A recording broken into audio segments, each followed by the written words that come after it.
ಕೂತ್ಕೊಳ್ಳಿ. P number ಜಮೀನುಗಳು ಪಾವತಿ ಖಾತೆ ಬಗ್ಗೆ ತೊಂದರೆ ಆಗ್ತಾ ಇರೋ ಬಗ್ಗೆ ನಾನು ಕಂದಾಯ ಸಚಿವರ ಗಮನ ಸೆಳೆದಿದ್ದೇನೆ ಅಧ್ಯಕ್ಷರೇ. ಉತ್ತರ ಕೊಟ್ಟಿದ್ದಾರೆ. ಅದು ಬಹುಶಃ ಅವ್ರು ಮಾತಾಡ್ಲಿ, ಅವ್ರು ಕೇಳಿರೋದಕ್ಕೂ ನಾವು ಕೊಟ್ಟಿರೋ ಉತ್ತರ. ಅವರು ನಮ್ಮ ಅಧಿಕಾರಿಗಳು ಪಿ ನಂಬರ್ ಅಂದ್ರೆ ಇವರು ಬೇರೆ ರೀತಿ ಅದನ್ನ ವ್ಯಾಖ್ಯಾನ ಮಾಡ್ತಾರೆ. ಅವ್ರು ಹೇಳಲಿ, ನಾನು ಹೇಳ್ತೀನಿ, ಪರವಾಗಿಲ್ಲ. ಓಕೆ. ನಾನು ಕಂದಾಯ ಮಂತ್ರಿಗಳಿಗೆ ಹೆಚ್ಚಿಗೆ ಏನು ಹೇಳೋದಿಲ್ಲ, ಅವರಿಗೆಲ್ಲ ಗೊತ್ತಿದೆ. ಗ್ರಾಮಾಂತರ ಪ್ರದೇಶದಲ್ಲಿ ಏನು ಪ್ರಾಬ್ಲಮ್ಸ್ ಇದೆ ಅಂತ ಅವ್ರಿಗೆಲ್ಲ ಗೊತ್ತಿದೆ. ಈಗಾಗಲೇ ಆ ಇಲಾಖೆ ಸಂಬಂಧಪಟ್ಟಂಗೆ ಒಳ್ಳೆ ಒಳ್ಳೆ ತೀರ್ಮಾನಗಳು ಕೊಡ್ತಾ ಇದ್ದಾರೆ. ನಾನು ಒಂದು ರಿಕ್ವೆಸ್ಟ್ ಮಾಡೋದೇನೆಂದ್ರೆ, ಈ ಫೀ ನಂಬರ್ಗಳು ಪೋತೆ ಖಾತೆ ಮಾಡೋದು ಅಷ್ಟೇ ನಾನು ಹೇಳೋದು. ಅದಕ್ಕೆ ನೈಜತೆ ಕೇಳಿಕೊಂಡು ತೊಂದರೆ ಕೊಡ್ತಾ ಇದ್ದಾರೆ ಅಂತ ನಾನು ಕೇಳಿದ್ದೀನಿ. ಅದಕ್ಕೆ ಉತ್ತರದಲ್ಲಿ ಹೇಳಿದ್ದಾರೆ ಅವರು, ಇಲ್ಲ ಆದ್ರೆ ಆ ರೀತಿ ಏನು ತೊಂದರೆ ಇಲ್ಲ, ಪಿ ನಂಬರು ಜಮೀನುಗಳಿಗೆ ಸಂಬಂಧಿಸಿದಂತೆ ಪೋತೆ ಖಾತೆ ಮಾಡಲು ತಾತ್ರಾಂಶದಲ್ಲಿ ಅವಕಾಶ ಇದೆ ಅಂತೇಳಿ ಹೇಳ್ಬಿಟ್ಟಿದ್ದಾರೆ. ಓಕೆ, ಅದನ್ನ ಇದು ನನ್ನ ಒಂದು ತಾಲೂಕು ಪ್ರಾಬ್ಲಮ್ಸ್ ಅಲ್ಲ, ಇದು ನನ್ನ ಪ್ರಕಾರ ರಾಜ್ಯದಲ್ಲಿ ಎಲ್ಲಾ ಕಡೆ ಕೂಡ ಫೀ ನಂಬರ್ ಪೋತೆ ಖಾತೆ ಮಾಡೋದಕ್ಕೆ ಪ್ರಾಬ್ಲಮ್ಸ್ ಇದೆ. ಅದು ಕ್ಲಿಯರ್ ಡೈರೆಕ್ಷನ್ಸ್ ಹೋದ್ರೆ, ಇವತ್ತೇನು ತಾವು ಹೇಳಿದ್ರೆ ಉತ್ತರ ಕೊಟ್ಟಿದ್ರೆ, ಅದು ಕ್ಲಿಯರ್ ಡೈರೆಕ್ಷನ್ಸ್ ಹೋದ್ರೆ ಆ ಪಿ ನಂಬರ್ಗಳು ಪೋತೆ ಖಾತೆಯವ್ರಿಗೆ ಅನುಕೂಲ ಆಗ್ತದೆ. ಅದು ಅನುಕೂಲ ಆಗ್ತದೆ ಅನ್ನೋ ಒಂದು ನಾನು ರಿಕ್ವೆಸ್ಟ್ ಮಾಡ್ತೇನೆ. ಮತ್ತೆ ಅದ್ರ ಜೊತೆಗೆ ಈ ಕ್ರಯ ವಿಭಾಗ, ದಾನ ಪತ್ರ, ಮರಣ ಅಂತೇಳಿ ಹೇಳಿದ್ದಾರೆ. ಇವೆಲ್ಲ ಬೇಡ, ಪಿ ನಂಬರ್ಗಳು ಬೇಕಾದ ದುರಸ್ತಿ ಆಗೋವರೆಗೂ ನೀವು ಮಾಡೋದು ಬೇಡ. ಈ ವಿಭಾಗ ಅಂದ್ರೆ ಅಣ್ಣ ತಮ್ಮದ್ರು ಭಾಗ ಮಾಡ್ಕೊಂತಾರೆ. ಈಗ ಪೌತೆ ಖಾತೆ ಅಂದ್ರೆ ಅಪ್ಪ ಸತ್ತೋದ್ರೆ ತಾಯಿಗೆ ಮಾಡ್ತಾರೆ, ಅಂದ್ರೆ ಮಕ್ಕಳು ಜಂಟಿ ಮಾಡ್ತಾರೆ. ಆದ್ರೆ ವಿಭಾಗ ಅಣ್ಣ ತಮ್ಮದ್ರ ಮಾಡ್ಕೊಳೋದಕ್ಕೂ ಒಂದು ಪ್ರಾವಿಜನ್ ಮಾಡಿಕೊಟ್ರೆ ಪಿ ನಂಬರ್ ಚೆನ್ನಾಗಿರ್ತದೆ ಅಂತ ಒಂದು ನನ್ನ ಮನವಿ ಮಂತ್ರಿಗಳಿಗೆ. ಅಧ್ಯಕ್ಷರೇ, ಮಾನ್ಯ ಅಧ್ಯಕ್ಷರೇ, ಕರ್ನಾಟಕದ ಒಂದೊಂದು ಭಾಗದಲ್ಲಿ ಒಂದೊಂದು ಅಭ್ಯಾಸ ಇದೆ. ಆಯಾ ಪ್ರಾದೇಶಿಕ ಇಂದಿನ ಪದ್ಧತಿಗಳಿಗೆ ಅನುಗುಣವಾಗಿ ಕೆಲವು ಭಾಗದಲ್ಲಿ ಪಿ ನಂಬರ್ ಅನ್ನ ಖಾಸಗಿ ಹಿಡುವಳಿ ಜಮೀನಿಗೆ ಪಿ ನಂಬರ್ ಅನ್ನ ಬಳಕೆ ಮಾಡ್ತಾರೆ. ಅಂತ ಕಡೆ ಲವೆನಿ ಮುಖಾಂತರ ಅವರು ಪಾವತಿ ಮಾಡ್ಕೊಳ್ಳೋಕೆ ಅವಕಾಶ ಇದೆ ಅಂತ ಉತ್ತರ ಕೊಟ್ಟಿದ್ದೇವೆ. ಆದ್ರೆ ಬಹುಶಃ ಮಾನ್ಯ ಶಾಸಕರು ಕೇಳ್ತಾ ಇರೋದು ಸರ್ಕಾರದಿಂದ ಮಂಜೂರಾಗಿರುವ ನಂಬರ್ಗಳಿಗೆ ಕೇಳ್ತಾ ಇದ್ದಾರೆ. ಸರ್ಕಾರದಲ್ಲಿ ಮಂಜೂರಾಗಿರೋ ನಂಬರ್ಗೆ ಈಗಾಗಲೇ RTC ಬಂದಿದೆ. ನೈಜತೆಯನ್ನ ಪರಿಶೀಲನೆ ಮಾಡ್ಕೊಳ್ದೆ ನಾವು ಪಾವತಿ ಖಾತೆಯನ್ನು ಮಾಡ್ಲಿಕ್ಕೆ ಆಗೋದಿಲ್ಲ. ಅದನ್ನ ನೀವು ಅವರು ಕೇಳಿದ್ದು,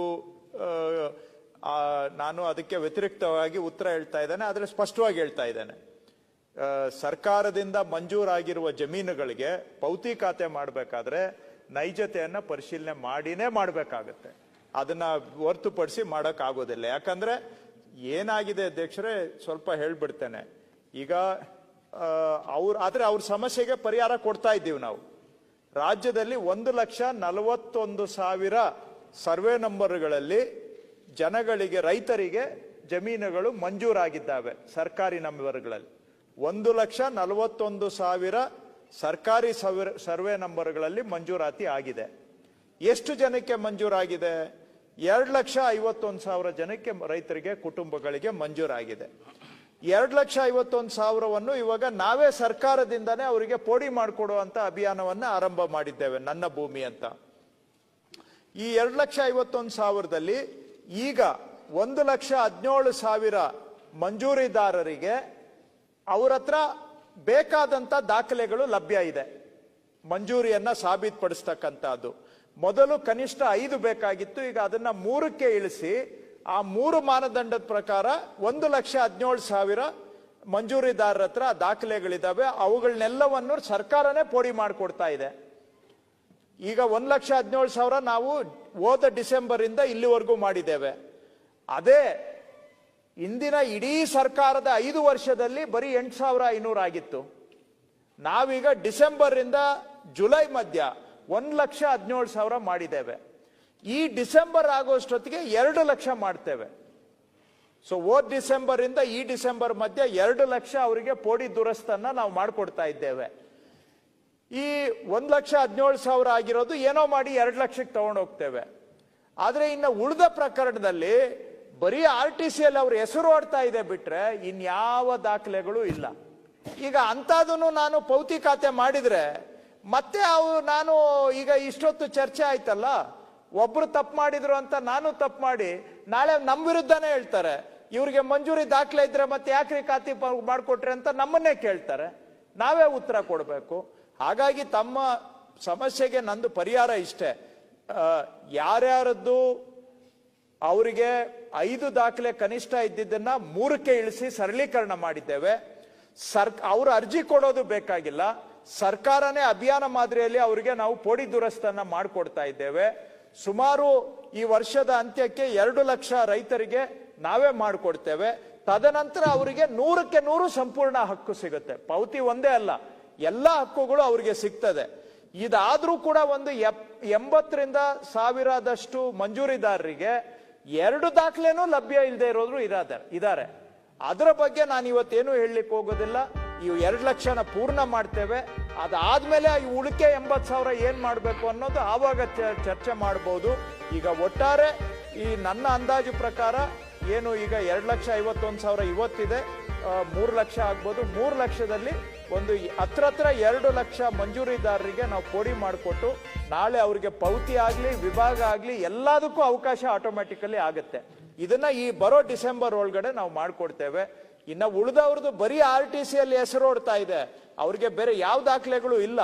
ಅಂತದನ್ನೆಲ್ಲ ನೈಜತೆ ಪರಿಶೀಲನೆ ಮಾಡದೆ ನಾವೇನಾದ್ರೂ ಪಾವತಿ ಮಾಡಿಕೊಟ್ರೆ ಮತ್ತೆ ನಾವೇ ಸರ್ಕಾರದಿಂದ 1 ತಪ್ಪು ಮಾಡಿದ್ದಕ್ಕೆ 2 ತಪ್ಪು ನಾವೇ ಮಾಡ್ದಂಗ ಆಗುತ್ತೆ. ಸೊ ನೈಜತೆ ಪರಿಶೀಲನೆ ಮಾಡೋ ಅವಶ್ಯಕತೆ ಇದೆ. ಆದ್ರೆ ಅದನ್ನ ಆದಷ್ಟು ಒಂದು 70% ಸಾಲ್ವ್ ಮಾಡ್ತೇವೆ ಸಭಾಧ್ಯಕ್ಷ. ಅಧ್ಯಕ್ಷರೇ, ಈಗ ಮಂತ್ರಿಗಳು ಹೇಳಿದ್ದಾರೆ, ನಿಜ ಕೂಡ ಒಪ್ಕೊಂತೀನಿ ನಾನು. ಅವ್ರ ನೈಜತೆ ನೋಡ್ಲೇಬೇಕು, ನೋಡ್ರಿ. ಆದ್ರೆ ಈಗ ಒಂದು ಪೋಡಿ ಅದಾಲತ್ ಮಾಡ್ತಾ ಇದೆ, ತುಂಬಾ ಚೆನ್ನಾಗಿ ಸಕ್ಸಸ್ ಆಗ್ತಾ ಇದೆ. ನಾನು ಹೇಳಿದೇನೆಂದ್ರೆ ರೈತರಿಗೆ ಏನು ಗೊತ್ತಿರ್ತದೆ ಅಂದ್ರೆ ಇಲ್ಲಿಗೀಗ ದುರಸ್ತಿ ಪೋಡಿ ಅದೆಲ್ಲ ಗೊತ್ತಾಗ್ತದೆ, ಪಿ ನಂಬರ್ ಅಂತೇಳಿ ಒಂದು 5-6 ವರ್ಷದ ಈ ಕಡೆ ಅವನು ಪೊಸಿಷನ್ ಉಳುಮೆ ಮಾಡೋದು ಮತ್ತೆ ನಂದು ಪಾಣಿ ಇದೆ ಅನ್ನೋದು ಮಾತ್ರ ಗೊತ್ತಿತ್ತು. ಈಗ ನೈಜತೆ ನೋಡಕ್ಕದ 1-2 ಸಿಗ್ತದೆ. ಈಗಾಗಲೇ ಸುಮಾರು ದುರಸ್ತಿ ಆಗ್ತಾ ಇದೆ, ಪುಡಿ ಆಂದೋಲನ ರೀಚ್ ಆಗ್ತಾ ಇದೆ. ಆದಷ್ಟು ಕೂಡ ಇದನ್ನ ಇನ್ನೂ ಸ್ವಲ್ಪ ಸರಳೀಕರಣಗೊಳಿಸಿದ ರೈತರಿಗೆ, ಗ್ರಾಮಾಂತರ ಪ್ರದೇಶದ ರೈತರಿಗೆ, ನೀವು ಟೌನ್ಗಳಲ್ಲಿ ಬೇಕಾದಷ್ಟು ಬೋಗಸ್ ಆಗಿದೆ, ಅದನ್ನ ನಾನು ಒಪ್ಕೊಂತೀನಿ ನಾನು. ಅದು ಹಳ್ಳಿಗಳಲ್ಲಿ ಹಂಗಾಗಿರೋದಿಲ್ಲ. ಹಳ್ಳಿಗಳಲ್ಲಿ ಅವ್ರು ಬರೀ ಉಳೋದು ಯಾವಾಗಲೂ ಮಂಜೂರಾಗಿರ್ತದೆ. ಅವ್ರ ತಾತನವರು ಅವ್ರ ಅಪ್ಪನವ್ರ ಕಾಲದಲ್ಲಿ ಅವ್ರ ಪಾಣಿ ಇರ್ತದೆ. ಅದರಿಂದ ಅದಕ್ಕೂ ಒಂದು ಅವಕಾಶ ಮಾಡಿಕೊಟ್ರೆ ಚೆನ್ನಾಗಿರ್ತದೆ ಅಂತ ನಾನು ರಿಕ್ವೆಸ್ಟ್. ಇನ್ನು ಮತ್ತೆ ಏನು ಅದಕ್ಕೆ ಉತ್ತರ ಕೇಳೋದಿಲ್ಲ ನಾನು, ಅಷ್ಟು ನಿಮ್ಗೆಲ್ಲ ಗೊತ್ತಿದೆ. ಅದನ್ನು ಕೂಡ ಸಹಿತ ಮಾಡಿಕೊಟ್ರೆ ತುಂಬಾ ಚೆನ್ನಾಗಿರ್ತದೆ. ನಿಮ್ಮ ಒಂದು ನಿಮಿಷದಲ್ಲಿ ಹೇಳ್ಬಿಡ್ತೇನೆ ಸಭಾಧ್ಯಕ್ಷರೇ. ಈಗ ಇಲ್ಲಿವರೆಗೂ 2,51,000 ಮಂಜೂರಿದಾರದ್ದು ನಾವು ಅಭಿಯಾನದಲ್ಲಿ ಕೈಗೆತ್ಕೊಂಡಿದ್ದೇವೆ. ಅದರಲ್ಲಿ 1,17,000 ರೈತರಿಗೆ 3 ದಾಖಲೆ ಕನಿಷ್ಠ ಇದೆ. ಇನ್ನ 1,27,000 ರೈತರದ್ದು ಮಂಜೂರಿ ಇದು ಮಿಸ್ಸಿಂಗ್ ರೆಕಾರ್ಡ್ಸ್ ಕಮಿಟಿಗೆ ಹೋಗಿದೆ, ಗೈರು ಕಡತ ವಿಲೇಖ ಸಮಿತಿಗೆ. ಆ 1,27,000ದಲ್ಲಿ ಒಂದು ನನ್ನ ಅಂದಾಜು ಪ್ರಕಾರ 30,000 ಮಂಜೂರಿದಾರರಿಗೆ ಕನಿಷ್ಠ 2 ದಾಖಲೆ ಸಿಗುತ್ತೆ. ಸೊ ಈಗ ಅದನ್ನು ಕೂಡ ಮಾಡಿ ಅಂತ ನಾನು ಓರಲ್ ಆಗಿ ಇನ್ಸ್ಟ್ರಕ್ಷನ್ ಕೊಟ್ಟಿದ್ದೇನೆ DC-ಗಳಿಗೆ. ಸೊ ಇನ್ನೊಂದು 3 ತಿಂಗಳಲ್ಲಿ 30,000 ಕ್ಲಿಯರ್ ಮಾಡಿದ್ರೆ ನಮ್ಮದು ಪ್ರೋಗ್ರೆಸ್ 1,57,000 ವರೆಗೂ ಮುಟ್ಟುತ್ತೇವೆ.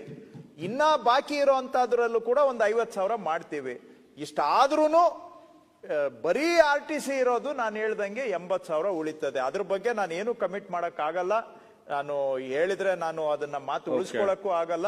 ಹಾಗಾಗಿ ಅದು ಮುಂದೆ ನೋಡೋಣ. ಈಗ 3 ಲಕ್ಷದಲ್ಲಿ 2 ಲಕ್ಷ ಆದ್ರೆ ಹಿಂದೆ 5 ವರ್ಷದಲ್ಲಿ ಆಗಿರೋದು ಬರೀ 8,500. ನಾನು ಈಗ ಡಿಸೆಂಬರ್ ಇಂದ ಈ ಡಿಸೆಂಬರ್ಗೆ 2 ಲಕ್ಷ ಮಾಡಿಕೊಡ್ಬೇಕು ಅಂತ ಮಾಡಿದ್ದೇನೆ. ಇಷ್ಟ ಜನಕ್ಕಂತೂ ರಿಲೀಫ್, ಇಷ್ಟ ಜನಕ್ಕೆ ಪೂರ್ತಿ 100ಕ್ಕೆ 100 ರಿಲೀಫ್ ಸಿಗುತ್ತೆ. ಇನ್ನ ಉಳಿದವ್ರದ್ದು ಆಮೇಲೆ ಚರ್ಚೆ ಮಾಡೋಣ.